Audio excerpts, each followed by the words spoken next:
ఒకప్పుడు ఒక పేద వడ్రంగి ఉండేవాడు. అతడు అడవిలో చెట్లు నరికే పని చేస్తూ జీవించేవాడు. ఒకరోజు నదీ తీరం దగ్గర చెట్లు నరుకుతున్నప్పుడు అతని గొడ్డలి ప్రమాదవశాత్తు నీటిలో పడిపోయింది.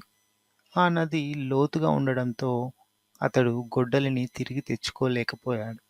బాధతో ఏం చేయాలో తెలియక నది పక్కనే కూర్చున్నాడు. ఆ సమయంలో నది దేవత ప్రత్యక్షమైంది.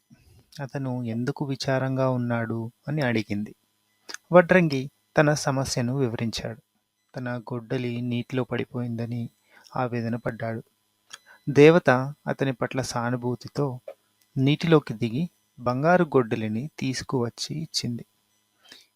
ఇదేనా నీ గొడ్డలి అని దేవత అడిగింది. వడ్రంగి ఆ బంగారు గొడ్డలిని చూసి లేదు, అది నాది కాదు అని సమాధానం ఇచ్చాడు.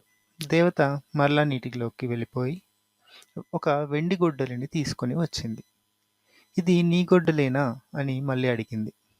అతడు మళ్ళీ లేదు, ఇది నాది కాదు అని చెప్పాడు.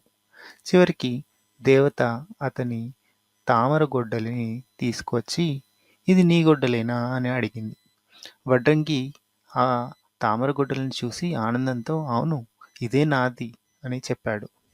అతని నిజాయితీతో సంతోషించిన దేవత బంగారు మరియు వెండి తామర గొడ్డళ్ళు 3 కూడా అతనికి ఇచ్చేసింది.